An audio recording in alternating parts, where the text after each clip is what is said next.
Love you more. Can you hear me in the back?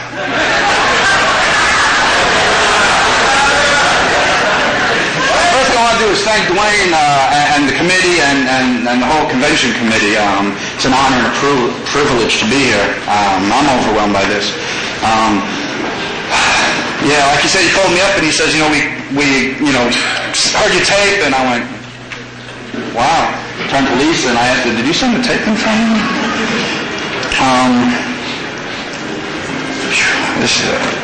I like this actually. I don't know why I'm nervous, because I like this. I like having captive audiences. I wanted to be a rabbi once. That's how captive I wanted my audience.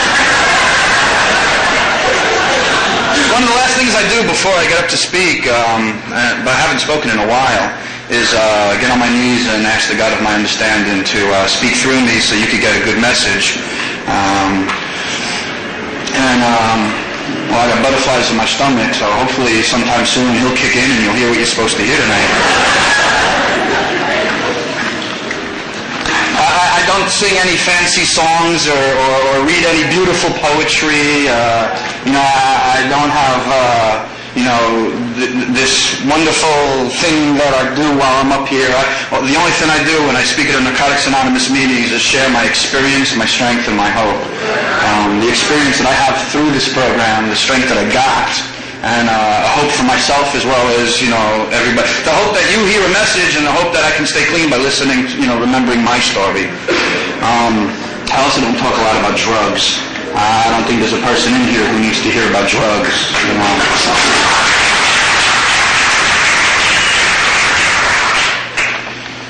I'm going to look for the steps real quick, and that's just because I feel most comfortable when I'm speaking in the steps in front of me there. Okay.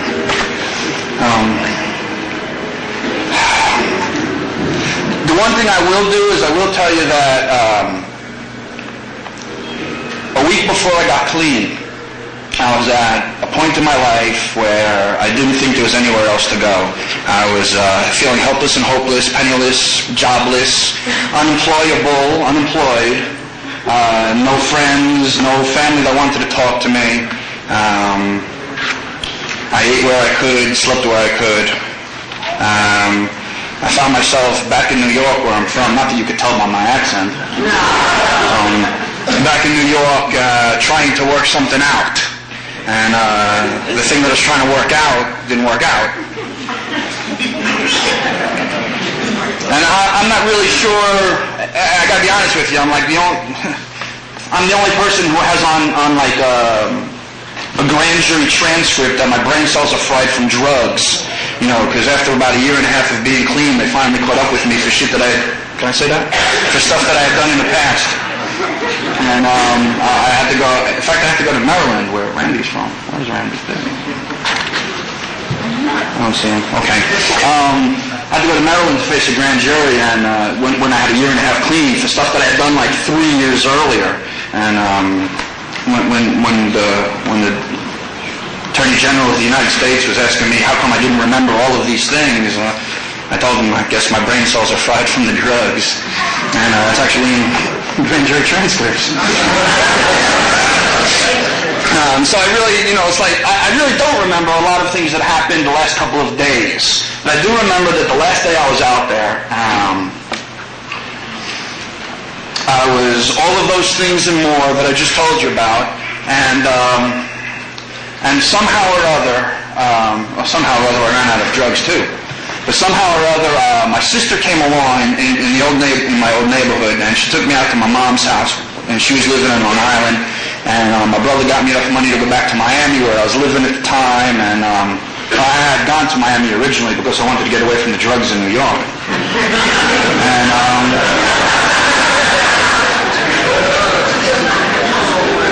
I went back to Miami. My brother sent me back on gave me plane ticket, plane money, got back to Miami. And I said, what do I do? And he had told me about this fellowship that he had been going to for about 3 months called Narcotics Anonymous.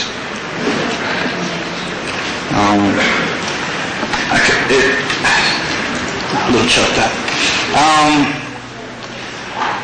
I was so afraid that when I heard the name Narcotics Anonymous, because of all the stuff that I was into, that if I picked up the phone and told information that like, and I said the word narcotics on the phone, they'd be like, the tree police would come and get me, That like cops would be knocking at my door and, I'd be carted away, because they knew. Everyone knew. But, so what I do is I looked in the phone book, and I gotta say, you guys are part of committees, part of the service structure, part of Service of Narcotics Anonymous. I'm so glad that public information does its job, because the number was in the phone book. I'm so glad that, I'm an H&I guy myself, but I'm so glad that, like the 12-step people were doing their job before I even know what any of this stuff was, because a guy called me back. And he said to me, you're in luck. There's a meeting right down the block from your house in an hour, and I could be there if you want to meet me. And I guess if I knew then what I know now about how many meetings there really are where I was from and how often they hold these meetings, I might not have felt the way that I did. But when he told me that I was in luck, I really felt that for the first time in a whole lot of years, I was in luck. And that this guy could meet me too. Wow. And I went to this meeting, and I don't remember a whole lot about this meeting, except that people told me to keep coming back. I rode up to my first meeting on a motorcycle. My hair was down to my ass. Wearing leathers and boots and a ripped t-shirt and ripped jeans. And it's funny, only about 6 months ago or so I cut my hair. It used to be part of my story. Dwayne was talking to me about this earlier, that when he heard the tape, part of my story used to be, it's been this long since I got in trouble. Because every time I had to go to court, I had to cut my hair. And every time I cut it like really short, and then I have to wait till it grows back again. And it was like 12 years into recovery, and I was going, it's been this long since I got in trouble last. And about 6 months ago, it was like so hot. I was working, and I was sweating, and my hair was bothering me. I'd like fold it up over my head, and then back again, and then back again. My neck was all sweaty and irritated, and I just wanted my old lady's, my young lady? A hairdresser. So I walked into a shop one day and I said, look, you got to do something to this. And she said, well, I can snip it for you. I said, okay, do it, And she got sicker than I did. She cut it off and went, oh my. She was used to seeing me with long hair for all this time. And it's not that it's funny too, because I still own a Harley. And that's where I got my Serenity from too. And I sold one of them about, probably about 2 weeks ago. I had two. I had a 78, it doesn't matter. But I sold one of them about 2 weeks ago, and I still have one more.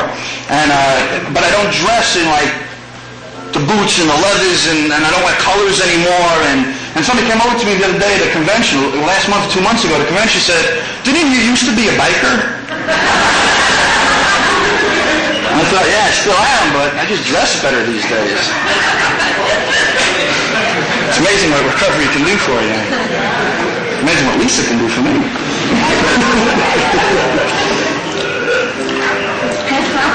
They told me that, my sponsor told me that you're always your best when you're raw at meetings. And next week, Lisa and I are getting married.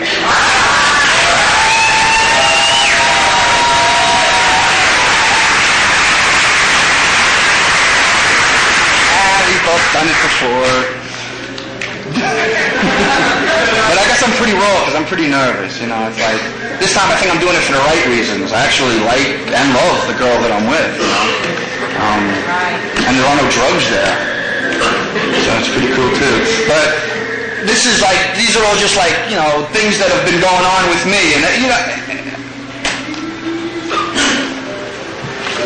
I'm going to go back to I guess it's a good thing I don't know this song because I'd probably sing along.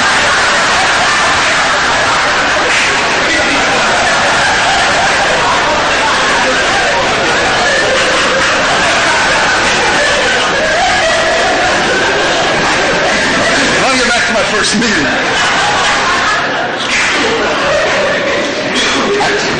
I got to my first meeting, I pulled up on my motorcycle, I got off, and I pulled off my leather jacket, and I walked into the room, and I don't remember a whole lot. I do remember that when I walked into the room, there was a bunch of people sitting down, and they were smiling, pretty much like what everyone's doing here tonight. There was their eyes weren't glassed over. They weren't sunken back in their heads. They had, like some life behind their eyes. And there was a bunch of people sitting in this room. And I walked in, and I was 170 pounds back then. Okay, and all of those things. My eyes were sunk back in my head. I had big black circles underneath my eyes. I was like torn and tattered, And I walked in, and I pulled off my leather jacket, and I saw this girl sitting in the back. And I walked over to her, and I put my jacket down, and I said, "Can I leave this here for a minute?"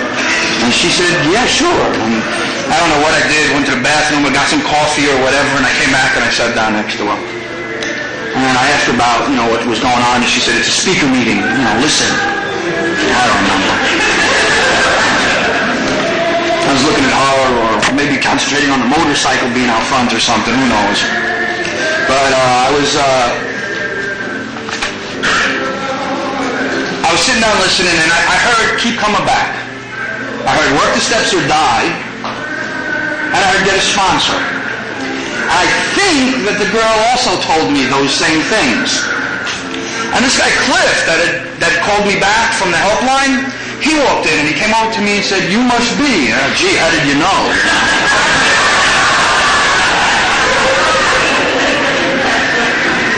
So we talked for a little while, and afterwards they took me to coffee, and we hung out for a while, and this girl that I had been sitting with, she pulled out a meeting list, and she said, "Well, this is the meetings that I'm going to be going to tomorrow night, and I went there. Keep coming back. And when I went to that meeting that night, I heard "keep coming back, work the steps or die, and get a sponsor." And I asked the girl, I said, "What meeting are you going tomorrow night?" She pulled out a meeting list, and she said, "This one," and they say bring the body and the mind will follow. I follow parts of my anatomy. I don't know about my whole body. And I just kept coming back. And finally I met this other guy, and he pulled up to a couple of meetings on a motorcycle, and there was something about like being new in recovery. One of the things I always looked at was whether a guy was packing or not. I've lost that edge, not that I really care to have it anymore, and I don't really know when it happened that I lost that edge, but I do remember one time I was working out, I was sitting in my living room. In our house, I have a weight bench right in the middle of my living room. I haven't worked out in about 6 months, but this is probably about 6 months ago. I was working out in the living room, I was laying down on the bench, and we have an upstairs, the staircase is right in front of the bench. And I was working out, I was just laying down on the bench working out. And all of a sudden, I heard Lisa say, "Bam!" And I'm looking around, like, where the hell are you, And she said, "I'm up here." I said, "When did you get here?" She said, "I just walked in a few minutes ago and walked right past you." I said, "Wow, I lost the edge." That edge about knowing exactly what was going on everywhere around me, who's packing, who's got it, who doesn't have it, who's with somebody, who's single. I knew all of those things when I walked into the room. I could scan it out and know everything. But I lost it. And I don't care that I have it anymore, because I don't plan on needing it anymore.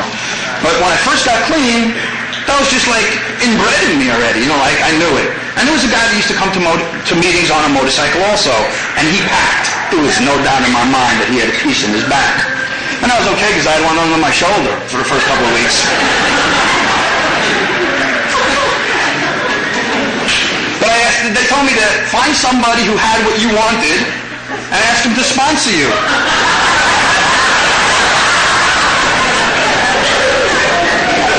I think I was driving a 1,000cc engine and he had a 1,200 at the time,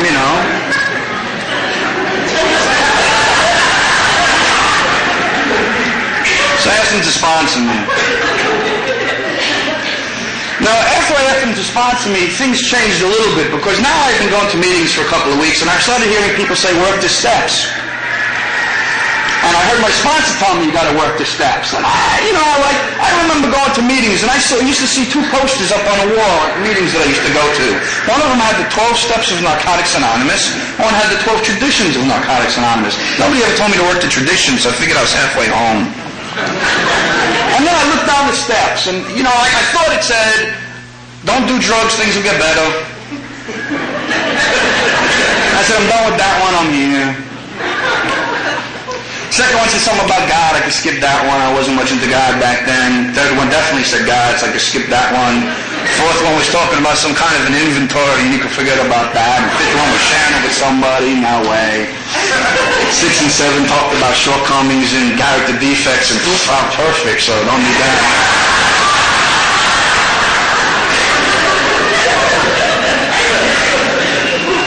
The 8th step said something about making amends, and the 9th step said doing amends. And I figured, well, let me try these two.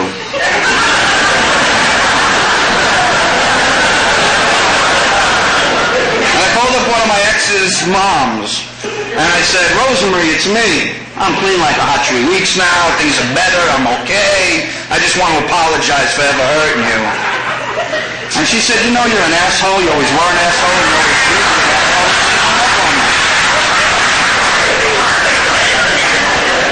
Wasn't exactly the response I was looking for. So the next time I went to a meeting, I was reading those steps things again, and I passed 8 and 9 this time, 10, more inventory stuff, 11, meditation, you turn me into a guru or something. 12, help another addict. I'll try this one.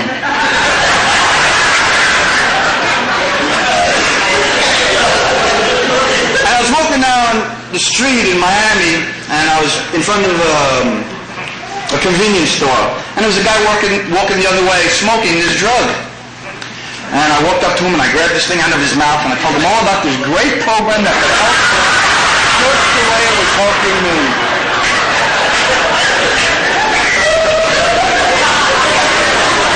I didn't exactly get the response I was looking for from him.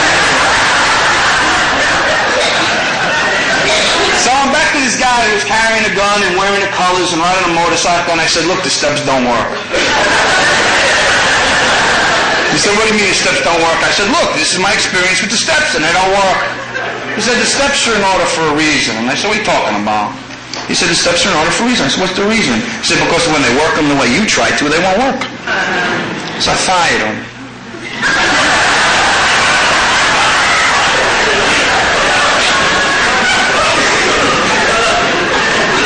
So I found this other guy who was a lot bigger than me, and I asked him to sponsor me. I figured maybe, this guy would know what he's talking about. So I told him about my experience with the steps also. And he told me the same thing. This guy was a little bit afraid to fire because he was so much bigger than me. I don't know why I wasn't afraid of a guy with a gun. I was afraid of a guy who was bigger than me. I'm still friends with the first guy. In fact, he called me up like a couple weeks ago. He was coming through North Carolina, where I'm living now, and he wanted to know if he could stop by, but we weren't going to be there or something. So it's like, the program really does make some strange friendships. Strange friendships. I introduced my fiance's ex-husband at a convention last month. He was a speaker, and he asked me to introduce him. And like we're friends too, And I was friends with him before I was friends with her. And in fact, he's dating a girl who was very instrumental in me staying clean early in the beginning of my recovery too, which is really strange, So like the four of us were together, and people were going, wait a second. What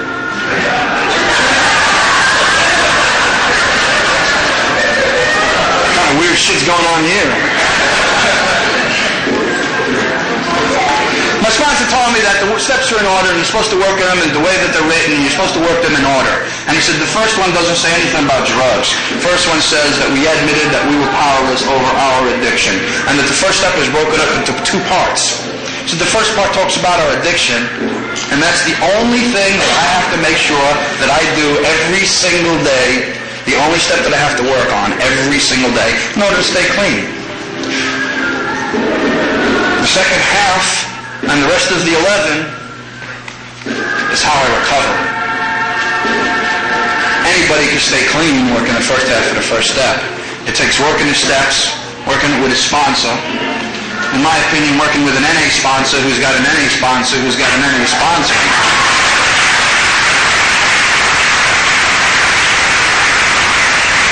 But that's just my opinion, and the views reflected here are not necessarily those of the management of the station or of our sponsors.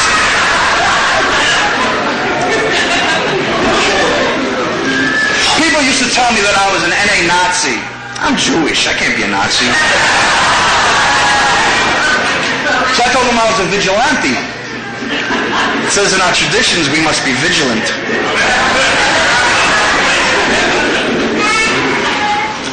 I got a computer. For the first time, I got this thing. It's got like, I don't know, 9 billion megahertz, 400 gigahertz.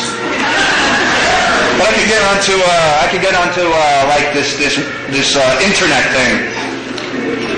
And they got conferences there, recovery, or, they say it's recovery conferences, but I haven't seen any NA conferences, so I haven't been on any yet. I want to throw that in. When I have an NA conference, then I'll say they have recovery. No, I shouldn't say that. It's funny too, because our steps tell us, well, at the beginning of one of our books, it says that, maybe this is a bad time to talk about it, but, hell, I'm on a roll. It says in the beginning that we're really grateful to some other fellowship for having showed us the way. And I think that's really great that we, long ago we were, but, as addicts, I don't think we ever borrowed anything. I remember stealing a bicycle, painting it red, changing the serial number, and calling it mine.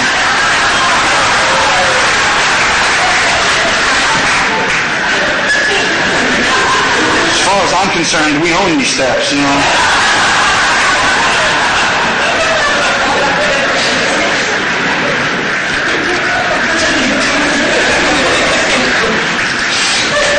When my sponsor and I were working on the first half of the first step, we were talking about addiction, and addiction wasn't necessarily drugs. Addiction could be any of those many things that got me into whatever it was that made my life unmanageable. It was gambling, it was sex, it was cars, it was motorcycles, it was the drugs for sure, but there were so many other things also. And it wasn't until I put down the drugs that I could start working the first half of the first step, and then I could start working on the addiction part of my recovery. When we got through with the first half of the first step, and he said it was time to work the second half of the first step, and again, this is the way my sponsor worked the steps with me, and the way that the guys that I sponsor, I work the steps with.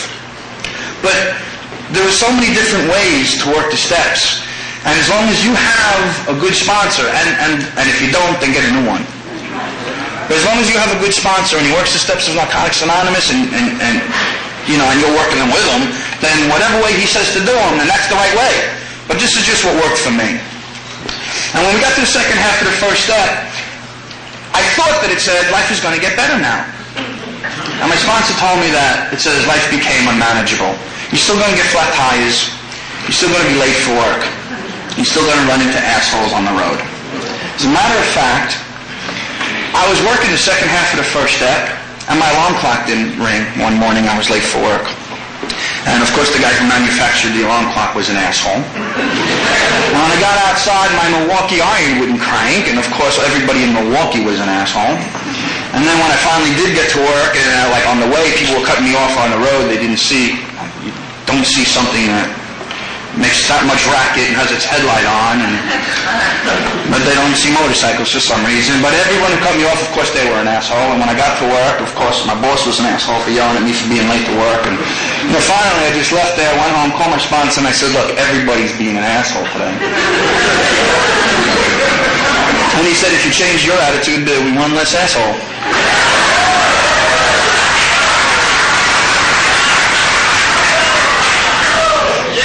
It was funny the way that everything that happened in my life happened during the steps that I was working. It's amazing the way God puts things into my life. We got to the second step after that, and it says that we came to believe that a power greater than ourselves could restore us to sanity. Now, my sponsor always told me that the first three words were some of the most important words in that step, and you got to take each one of them individually. We, then we came, then we came too.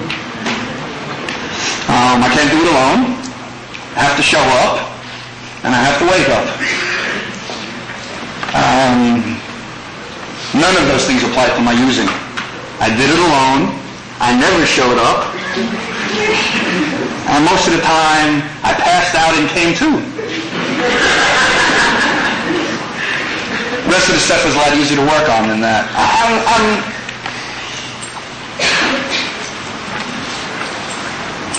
My sponsor always gave me assignments. He always gave me assignments to write. He always gave me assignments to read. He always gave me things to do. And it always matters that things that were going on in my life always seemed to correspond with the things that were going on in my steps. When I finished the 12th step, it was funny too, because when I got through all the steps, I didn't graduate. I didn't get a badge that said I'm recovered. I can't put a plaque on my wall that says, good job, you've made it. My sponsor sends me back to the first step and we start all over again. And each time I go through the steps, I learn more about this addict. And hopefully, through that, I can learn more about all of yous. And hopefully, you can keep me clean one more day. When I got to the third step, that girl that was sitting in the back of the room and I were living together. And I don't know, my sponsor telling me I should learn the difference between my will and God's will. And I went over to this girl one day and I said, I'm having a little problem with this. Can you help me out? What's the difference between God's will and my will? And she said, well, your will is anything that you want to do without asking anybody for help first. God's will is anything I want you to do.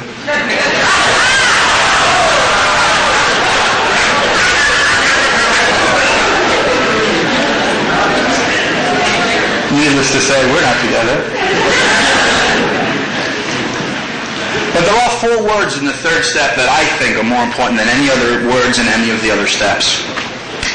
And I say this because the way I read it, everywhere I've ever seen it written, whether the steps are written in bold print in our text or on italics on our cards, those 4 words, which are repeated twice in the steps, are written differently. In our book, when they're written in bold print, those 4 words are written in italics. When on our sheets and our cards, when all the words are written in italics, those 4 words, repeated twice, are written in bold print. As we understood him. There's a lot to be said about those 4 words. Now, I don't know if you're into this gender correct bullshit of politically correctness and, I don't know if you want to say, as we understood God. Okay, that's fine. But I think if you just take it at face value, that him is a term that people use unilaterally, is that the word I'm looking for things that involve man or humankind. As we understood him. It's not the God of my misunderstanding from my childhood, that gotcha God. Like, you do something and your mother tells you, do that again and God's going to get you. You do it again, you fall down a flight of stairs and she says, see, God got you. Much like the God I grew up with, that gotcha God. It's not the understand, it's not, like, thank God I can come to a meeting in Virginia at the Pat Robertson Hotel and not have to worry about being a good Christian. Nobody ever told me because I'm Jewish I can't recover. Nobody ever told me that, hell, if I was an atheist I couldn't recover. Nobody ever told me that. When I first got clean, I didn't even believe, I shouldn't say that I didn't believe that there was a God, I just didn't believe that he'd give a fuck about me. I said that word again, didn't I? That he cared about me. Because if he cared about me, why did he put me through all that stuff that I was going through? So it's only been probably the last 2 years that I even say the word God when we do the Serenity Prayer. For all of those years that I was clean, I had this understanding of a we understood God. The basic text tells us that he has to be loving, caring, and greater than ourselves. And that's all I used for 10 years. That he's loving, caring, and greater than ourselves. So that's the God that we understood in this room. And that was so much easier, because when I first got to the first step and I thought that I could work the third step and sit something about God and I knew I couldn't do it, I would never have gotten it. But when I got to the third step, and when I got to the second step, it was funny because I told my sponsor, I can't do this step. He said, why? I said, because it talks about God. He said, where does it talk about God? I said, right there, it's power greater than ourselves. Everybody says, the power greater than myself that I call God. He said, nowhere in the step does it say God. I said, well, how do I believe that a power is greater than myself then? He said, do you believe in science? I said, yeah. Show me. He said, something knocked you off your feet, put you on your knees. That was the drugs. Something brought you off of your knees and you're walking tall again. What was that? Narcotics Anonymous? He said, okay, it's power greater than ourselves. And that's what I used for 10 years as the power greater than myself. That feeling that I get when I walk into a room anywhere. And I get hugs and smiles. And the front row filled with black girls going, go boy.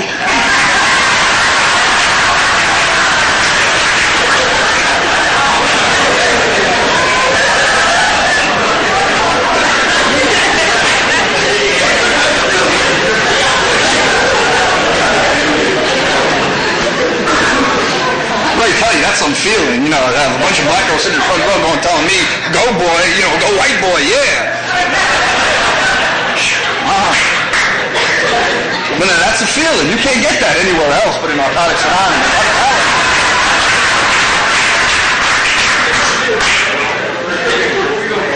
So for 10 years, the power greater than ourselves that I used was this fellowship feeling, that full feeling that I get from this fellowship. And that's what I used for like a lot of years, until like about 2 years ago, I guess. When I moved on to my fourth step with my sponsor, again, we worked on it, and I said, I don't know nothing about this thing. Writing the searching and feeling. Let me tell you, he told me what to write. I mean, this guy told me what I should do. He told me that I should skip the line between each thing. I should write only the people that were there and the thing that happened. I didn't have to write all of the details. I just had to, and he told me, but it wasn't, and no matter what I read and no matter what I saw, it wasn't searching and it wasn't fearless. And it surely wasn't a moral inventory. And a lot of the time that I was doing this fourth step, I didn't even bother to write. I would think of something, and I'd be afraid to put it on paper, and I'd walk around with that anger all day long. And I'd yell at people, and I'd scream, and I'd be loud and obnoxious. Well, some things don't change. But that's the way I was doing this fourth step for a long time. Finally, my sponsor said, why don't you just pray that it'll come out of your head, into your arm, out, onto the pen, and then onto the paper. And I said, yeah, but then I got to do a fifth step afterwards, and I got to share that with somebody. And he told me if I've learned anything, that you got to do the steps in order, and that they're each separate from the next. I don't know, help me out here. Can anyone do a fourth step and not know that they're going to do a fifth step later? I don't know. But that's what he told me I needed to do. I gave it a shot. But I can't tell you that when I prayed that it would come out of me and onto the paper and I'd be able to leave the anger and the guilt on the paper, it was a whole lot easier to do it. And I prayed, and every day I prayed, and when I prayed I wrote for like 3 hours straight. And then I'd put it down and go to sleep. And when I woke up the next morning, if I had nothing to do, which early in my recovery I really didn't have much to do. Early in my recovery, I was like so unemployable that my sponsor had a friend who owned an Italian restaurant.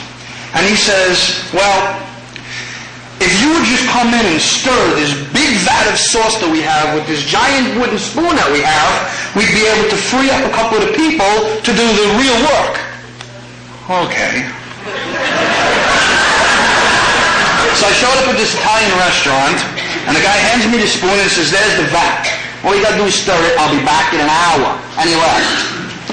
And I looked at the vat, and I looked at this big wooden spoon, and I called up my sponsor, and I said, which way do I stir? That was a wreck.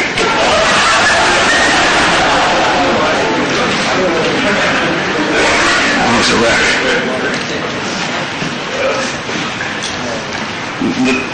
So that's how bad things had been. So when I was doing this fourth step, it was like the same thing. I just things were like bad, and I was carrying it around, and I didn't know what to do, and I didn't know where to go, and I didn't, and then I started writing. So I didn't have much work to do in the mornings. I woke up, I'll go down there and stir the sauce in a little while, So I would pray and I would write. Then I'd go stir some sauce, come home, go to a meeting, pray and write. I can make a killer sauce these days, though. Right? I finished my fourth step. Now, I got clean about 2 weeks after this guy, Jeff. Jeff and I had been friends. In recovery, we stayed friends. But he got clean like 2 weeks before me. And he got the same sponsor too, and I hated that. And I was always like, I thought it was like some sort of a race. And I called him my sponsor and I said, did you finish your 4-step already? He said, yeah. I said, damn. I said, all right, let me make an appointment to do my 5th with you. And he said, oh, okay, when do you want? I said, I'll be there Saturday. He said, well, Jeff is coming Friday. I said, okay, I'll be there Thursday.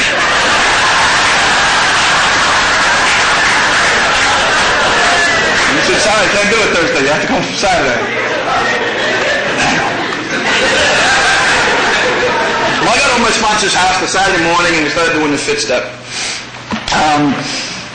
Funny thing about this 5th step was that I had no plans on telling him everything that was in this book. So what I did was I copied some of the better stuff into another book.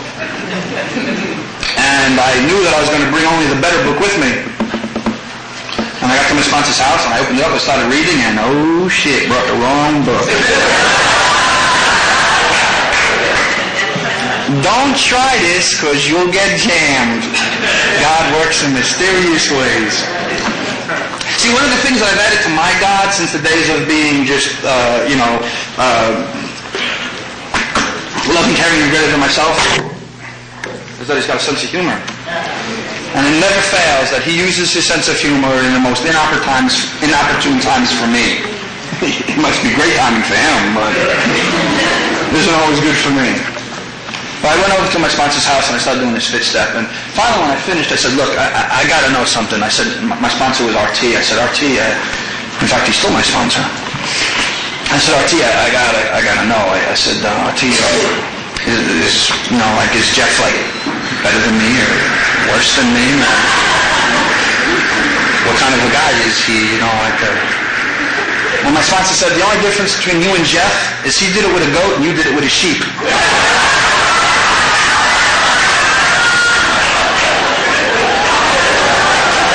Nah. Just kidding.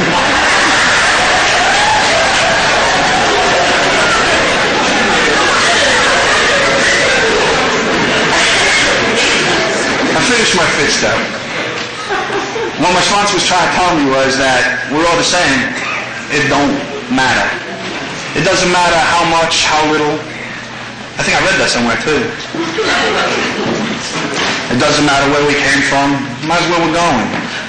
And we're all coming, we're all showing up, so I guess we're going in the same direction. It didn't matter what kind of drugs I did, what kind of drugs he did. It didn't matter how much pain we inflicted on ourselves or on other people. It didn't matter how badly we prostituted ourselves. Because we got to do what we got to do in order to get here. And once we get here, we can do the first half of the 1st step and stay clean, or we can do the other 11 and a half also and start to recover. I happen to like recovery. I happen to like it a whole lot. I don't reckon I got no reason to kill nobody.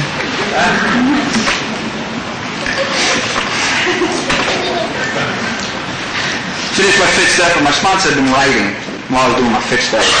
He had been writing all of these things down, things that I had to work on, shortcomings, character defects. Now my sponsor did split up the 6th and 7th step, but I'm not going to, because what he did was he gave me assignments. He gave me a bunch of assignments that he wanted me to start with the first one and do it for 6 weeks. But after 2 weeks, start on the second one and do that one for 6 weeks. But after 2 weeks, start on the third one. And he had all these assignments for me to do. I didn't understand a lot of these assignments. One of them was, do something nice for someone and don't tell them why you're doing it. I went into this meeting every day and that one was, he told me to do something, that was the first one, do something nice to someone and not tell them why you're doing it. So what I used to do is I was riding my motorcycle and in Florida they have these toll booths. Did I got them in Virginia? No, they're on North Carolina. Have 2 boats here? Okay. Well, when you're on a motorcycle, as those of you who ride know, you can go to the far right or the far left, miss that little bar in the middle, and they never pick up on it, and you just go on by. Sometimes it's only a dime, and sometimes you can save yourself 50 cents or $1.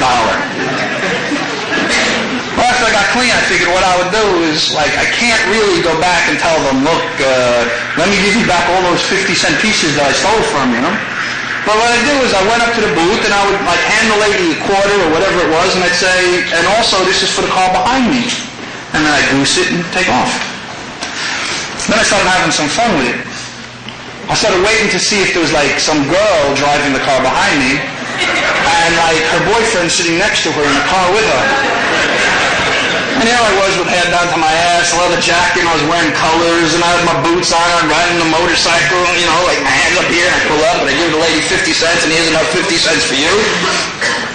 For the car behind me, and I'd take off, and I'd take off real slow, and I'd watch in my side view mirror, and you can almost hear the guy saying, "And where the hell do you know him from?"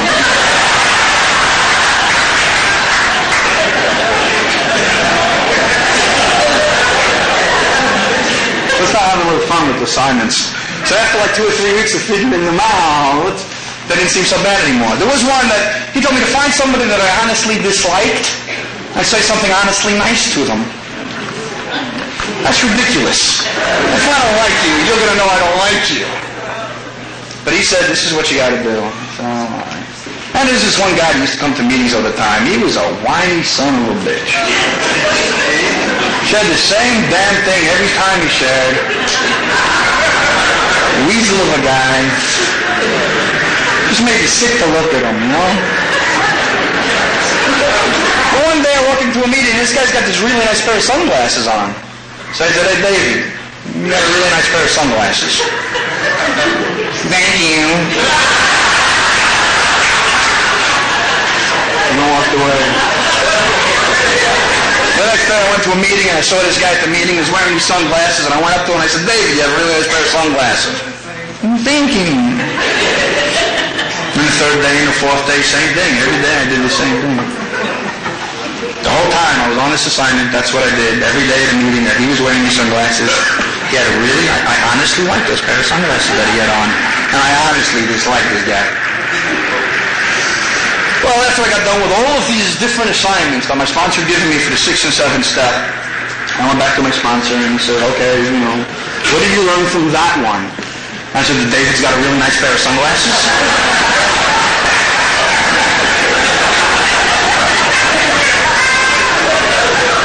He said, "No, really, what did you learn from that?" I thought about it for a little while. I said, "Well, you know what? I guess I'm going to get philosophical on you here, RT. If I look deep enough, I could find something that I like about everybody, no matter how much I dislike them." Smacked me in the head. He said, "That's exactly the point. I don't have to like people in these rooms.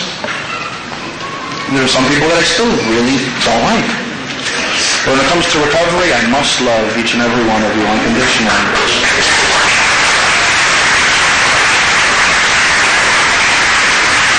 God forbid I'm ever in a place where the only phone number I have is David's. And he knew how I really felt about him.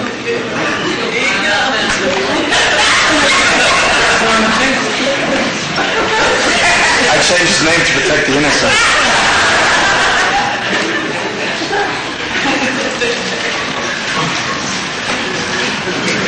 There's been times in recovery that this has actually happened. I've been to a meeting and there'd be another guy like on the opposite end of the room, and like, you know, I'd be like the H&I chair for our region and he'd be like the H&I chair for the area, and I hated the way he was doing things, you know. And we'd be doing it all wrong, you know.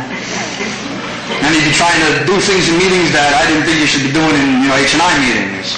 And we'd be sitting at opposite ends of the we'd be sitting at, and some newcomer would walk in the door, and they'll be shaking and sweating and puking.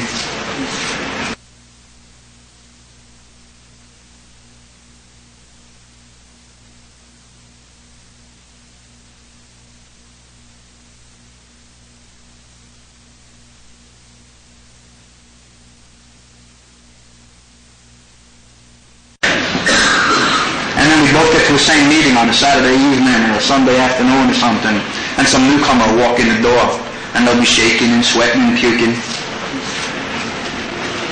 They'll be about 170 pounds with their ice on back in their head, wearing a leather jacket or something, and they'll come and sit down. And we'd get up, and we'd flank them, and we'd sit with them for the meeting, and after the meeting, we'd invite them to coffee, and after that, if you needed a place to crash, we'd find a place for them to crash, if not one of our houses. And no matter how much I hated this guy on the other end of the table during a service committee meeting, I loved him to death sitting right next to me in that meeting. Unconditionally. That's one of the things I learned through working the 6 and 7 step assignments that my sponsor had given me. And getting to the 8th step was a little bit different. My sponsor told me I needed to make 4 lists. People that I hurt financially, people that I hurt emotionally, people that I hurt physically, and people that I think owed me amends. I did that one first. That was easy. It was also fun.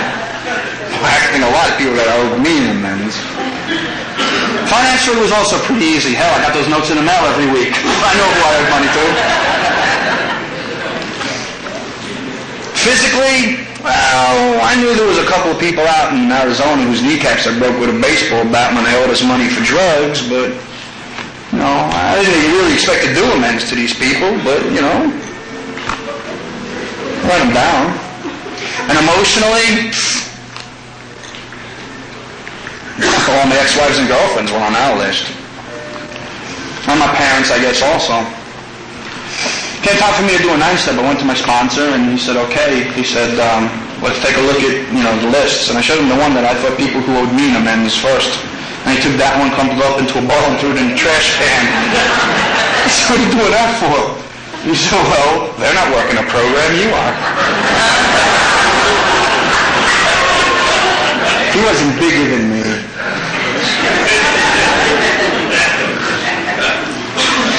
For the emotional one, he told me to put my name on the top because I forgot that one. He said, I hurt me more than anybody else could have hurt me. And I hurt me more than I hurt most of the people around me. But he said that emotional amends, some of the best things that I could do for these people was just never talk to them again. The ex-wives and girlfriends, anyway. For the parents, he said the best thing I could do is just stay clean. Because they sure as hell didn't want to hear, I'm sorry, I'll never do it again, please let me borrow the car one more time. Or, this time I won't steal anything if you give me the keys. Or, loan me money, I promise you'll get it back. They don't want to hear that shit. So he said the best thing I could do is just stay clean. It probably took about 1.5 years before my family actually invited me back into their home. Which I guess, being that I hurt them for so long, that's pretty damn good. And now, they barely remember it. Being that it was, a little while ago.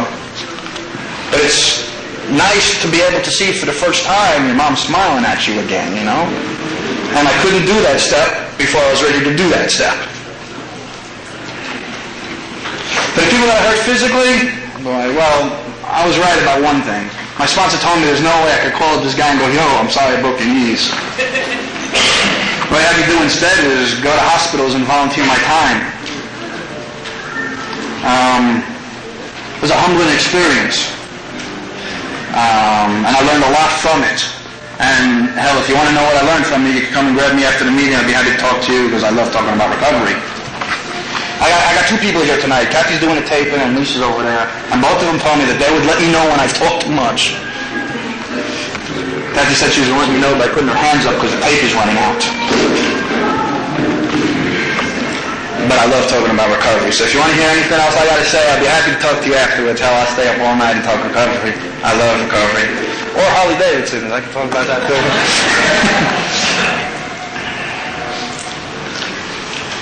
The financial list was also pretty easy.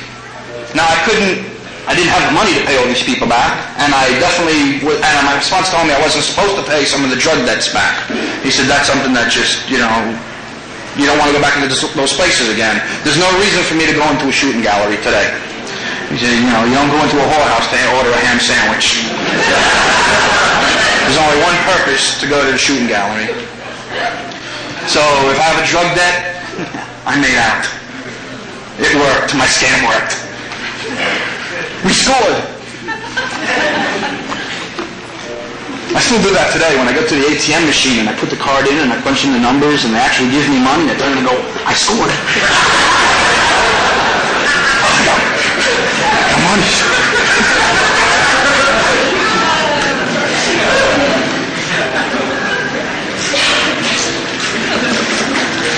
What was really nice was starting to pay people off. Now, there was a lady that I had met in recovery that I borrowed some money from early in recovery to help me get my electric turned back on again. It was funny. My first year of recovery, I always knew when it was time to pick up a chip because they turned my electric off. 30 days, 60 days, 90 days, 6 months, a year. Count on it, my electric was off. Oh, time to pick up a chip. So I had borrowed money from this lady, and about a year and a half after that, I got a note from her saying, "Thank you very much for paying me back. I think that's really..." It's been a couple of years, but she actually called me something nice. And I don't think I've ever gotten a letter like that. And that was like some kind of feeling. But I moved on to the 10th step.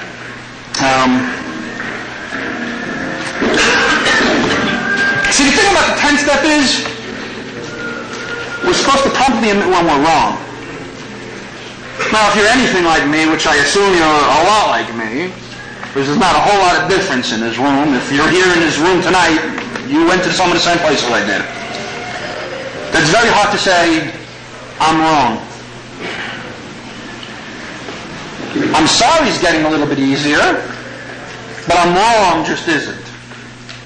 Sometimes I can actually say, well, maybe you're right. But it took a real long time, and I didn't get it the first time through the steps, and I didn't get it the second time through the steps, and I have no idea when, but I was finally able to say that, yes, I'm wrong. And we need to change that.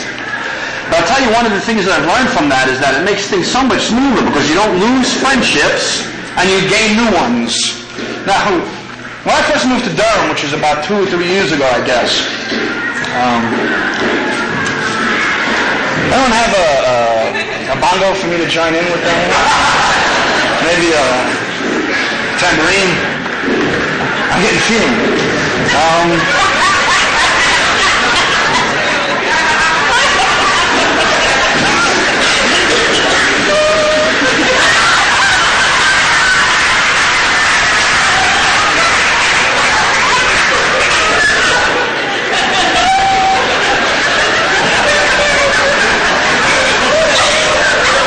When I first moved to Durham about 3 years ago, I guess, I used to laugh that I ain't got no friends. I don't need no friends. You know, I'm doing this alone. I call my sponsor when I need to, and I usually have a lady on my arm or something. But I don't need no friends. And it's only been probably like the last 3 years that I figured out why. There was a guy that I called one day, and I was like going through something. I called my sponsor and he wasn't around, and I called this other guy and he wasn't around. Like my 2 friends. So I went down my list. I gotta call a third person. This has never happened to me before.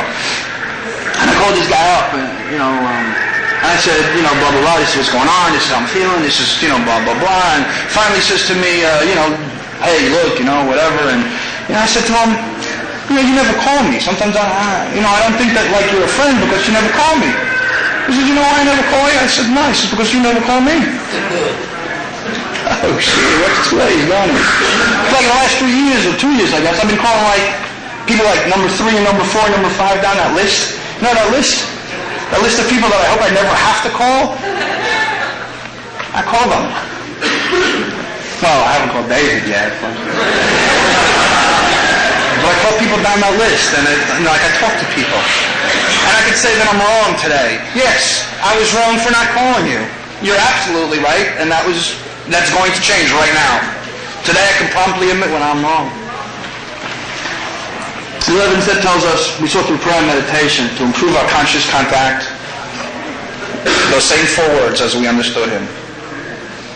Praying only for knowledge of his will and the power to carry that out. Today when I get on my knees, that's what I pray for. Knowledge of his will and the power to carry that out.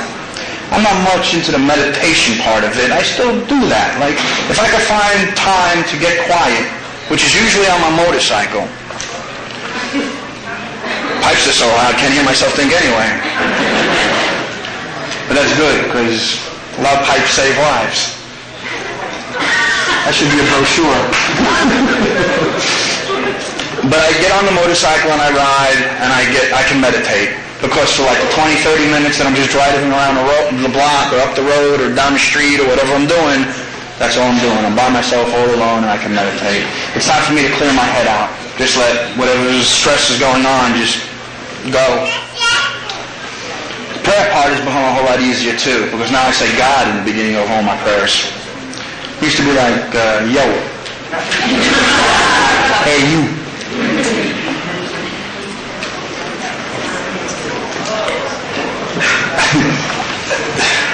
They tell me once that you got to worry when they start answering you back. Now, I don't know why I should start worrying now, because I've been having these voices in my head for years. I have a friend, actually it's Lisa's ex-husband. I heard him say something in a meeting. Now, here's another thing. Boy, I'm going to rant tonight. You better get another tape, Kathy.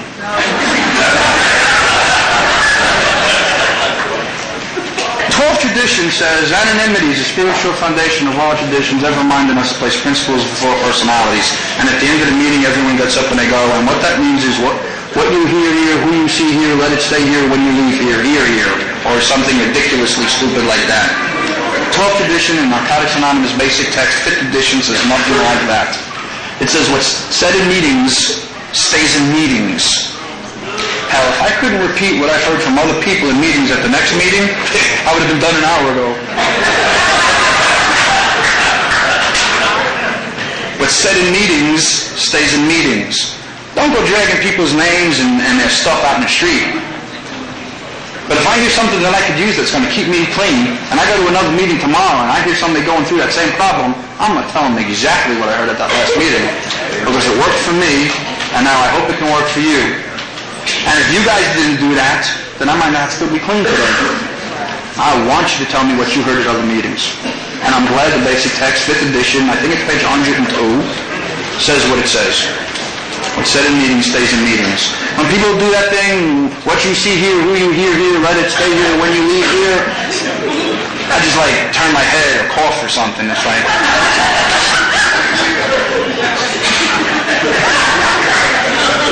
My doctor used to tell me to do that. Turn your head and cough.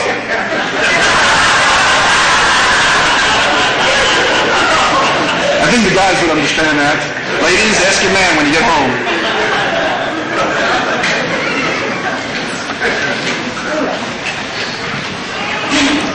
Well, that's my spiel on the traditions. Well, not tradition anyway. But so that this friend of mine, Dennis. People say that, people come to me and they say, like, is this committee going on in their head? Well, Dennis made it real simple for me, and it really works, and I really like what he said. I'm going to use it. I have a friend, Sonny. Sonny, I'm going to like tell stories on stories here. You get 2 tapes, Kathy. Sonny and I have never met until tonight. Sonny has been my friend for 5 years. Sonny and I met through a BBS on a computer 5 years ago. Sonny and I talk to each other on the phone. We've written letters to each other. I didn't even know for the past 5 years, and it didn't really matter, and I didn't really care. That Sonny, what Sonny looked like, what her measurements were. I was actually able to have a friendship with a female that had nothing at all to do with sex. I think Sonny was the first female that I've had that relationship with, but there's been plenty more since then.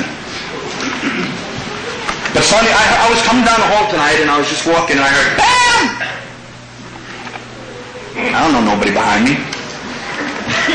Well, don't you stop when people call your name? Oh, wow.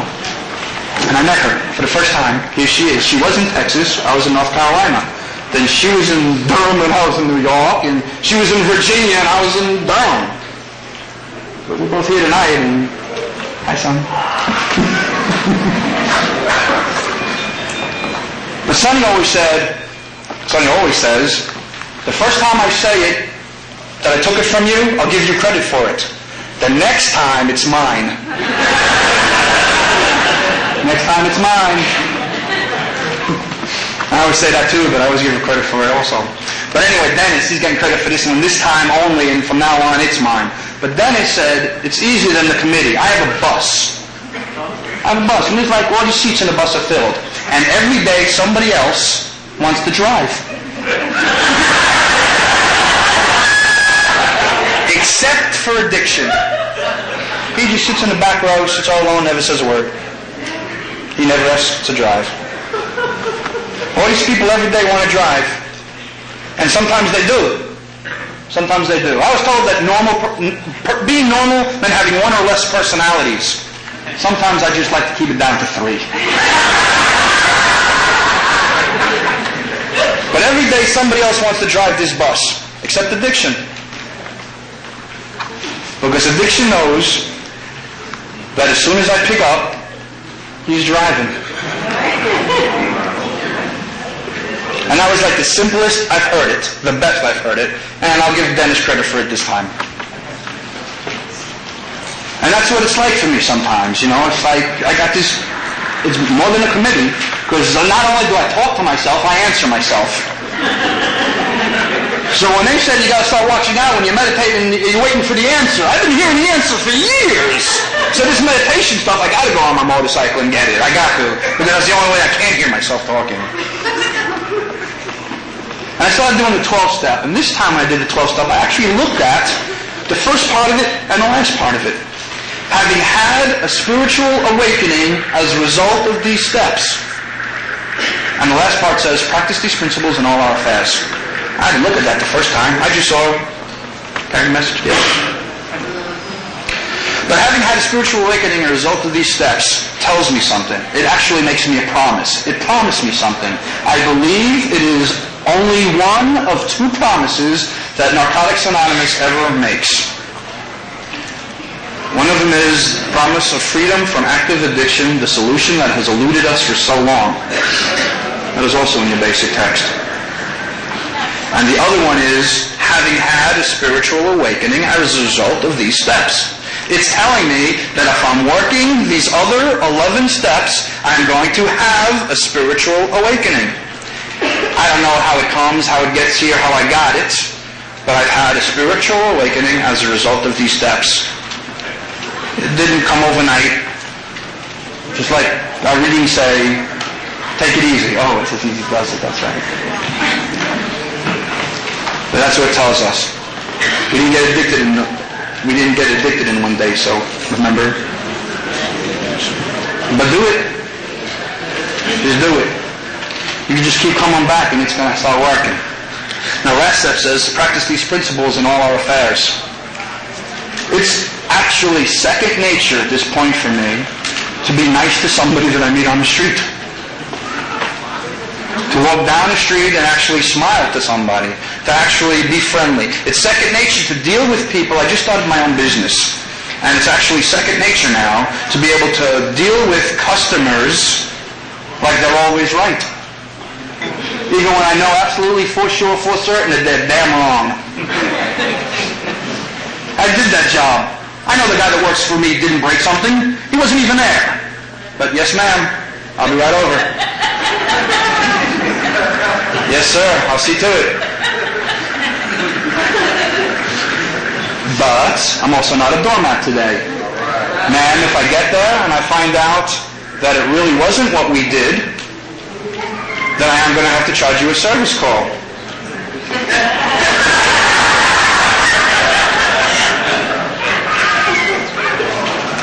Do you remember what the guy looked like that came over? I'm not a doormat today. I can be a nice guy, but I don't have to be a doormat. Now, the middle part of the 12th step, we try to carry this message to addicts. This we can do in a variety of ways, and it's probably the only step that we really actually don't have to have had a spiritual awakening before we can do something to help other addicts. But that doesn't mean that we have to go out and help the still suffering addict, because we have no business doing that. That doesn't mean that we have to be the ones to jump up and grab drugs out of other people's faces walking down the street. You're not going to get the result you're looking for. But you can go to meetings a little bit early and set up chairs. The addicts need that. You can volunteer to make coffee. Addicts need that. You can volunteer to be part of the Public Information Subcommittee of Narcotics Anonymous, who, thank God, was working before I even knew anything about it, because I needed them when I opened up that phone book. Thank God for Hospitals and Institutions Subcommittee of Narcotics Anonymous, because I had no clue when I was in the joint. But somehow or other it must have worked for somebody, because my brother said to me, get to a meeting. time my brother called me up I had about 3 months clean, and he said, "I fucked up, man. I've been out for 3 weeks. What do I do?" And I said, "Well, the best thing I can tell you is do the same thing you told me to do, get your ass to a meeting." And in April, he celebrated 12 years of recovery.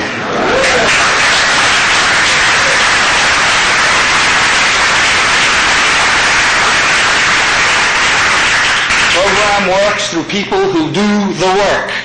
Get involved. Like I said, I'm an H&I kind of guy. I haven't done a lot of H&I work since I've been in Durham. I did every once in a while I'll go with one of my 2 friends, up to one of the hospitals, but I really need to start getting more involved in service. And I think I was waiting for my sponsor to tell me, "Okay, it's time for you to work 12-step again." And it just happened that he did the other day. I'm starting my 12-step again. So I guess it's time for me to start getting back into service again too. But we have plenty of fine committees, plenty of outstanding places and people. Get involved. We have a great convention committee that I bet you they told you at every single meeting, no clean time requirement to come to our meetings. And they're right, Glenn? So I know that's there. You don't need the clean time. Now, if you want to go to an H&I meeting, you need 3 months, 6 months, a year, whatever it is they ask you. If you want to carry money for Narcotics Anonymous, you need 2 years. Things like that. But just to get involved in service, I don't think you need a day clean. To just do something. Make coffee. Put up chairs. I'll tell you one of the biggest parts of service, one of the biggest things that are involved in our service, that when we get up from each and every meeting that we leave, we need to pick up at least 2 chairs and 1 piece of garbage. Because not everybody leaves garbage, but everyone's sitting in a chair. So if you pick up 2, you're picking up for somebody who forgot or had to leave early. If you pick up 1 piece of garbage, you're getting all the garbage that's in the room. And you know why this is the most important service work that we could do? Because when we leave a room, and the people that own the place that we're at, they come in and they go, "Wow, this is they did a nice job. Yes, we can have them back next week, next year, next month." And it gives a good name for Narcotics Anonymous.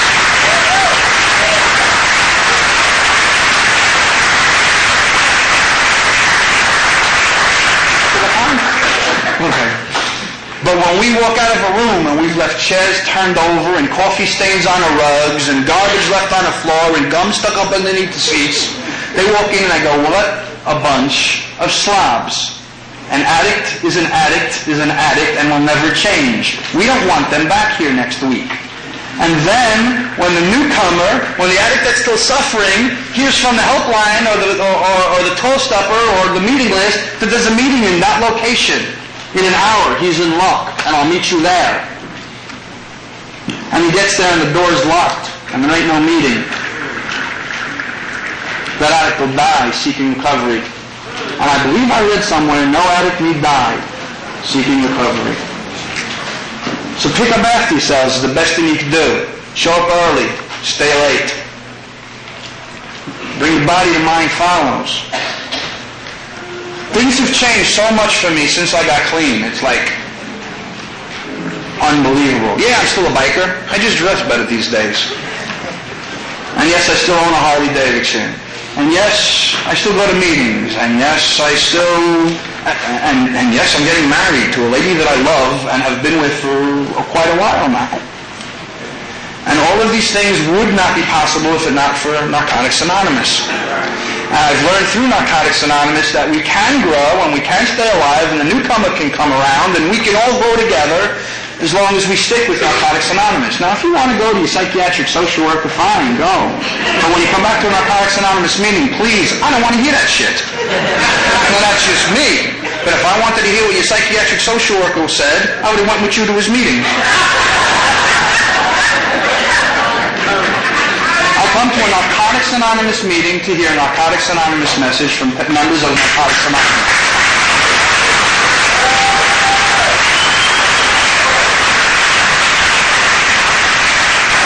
If I wanted something else, I would have gone there. I've tried other things. For me, they didn't work. So if they didn't work then, I'm not going to expect them to work now. Please, when you get here, leave them at the door with your drugs. I love this program. It may have been the last house on the block, but it's the only house I ever needed. I took it to my first meeting, and by the grace of God, I've picked up my first and only white chip on January 1st, 1985. Now, usually you don't say how long I've been clean, but I guess it really doesn't matter, because I told you how long my brother's been clean, and obviously I was clean 3 months longer. But I get my recovery in Narcotics Anonymous from people who go to Narcotics Anonymous meetings. I have an NA sponsor who has an NA sponsor who has an NA sponsor. The last time I went to a gathering of our sponsorship tree, there was over 200 people at this gathering. We get down to Miami every year. I'm going back down again October 25th. It's amazing the way this fellowship. We used to have this gathering in my sponsor's house with 6 of us. We used to do step workshops and go over things, and I always try to beat Jeff to the punch.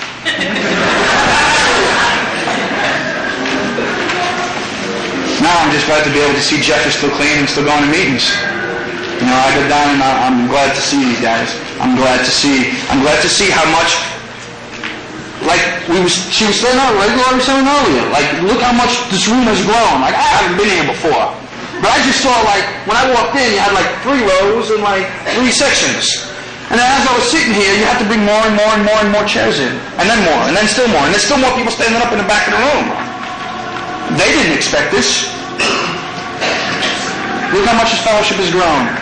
We're here for the newcomer. We can't get what we have unless we give it away. I love this program. One of the last things I did before I got up here is I got on my knees and I asked God to send you a message. Hopefully He did. Hopefully you got something from this. I had butterflies when I started, and they're all gone now, so I must be done. Thank you very much for letting me share them.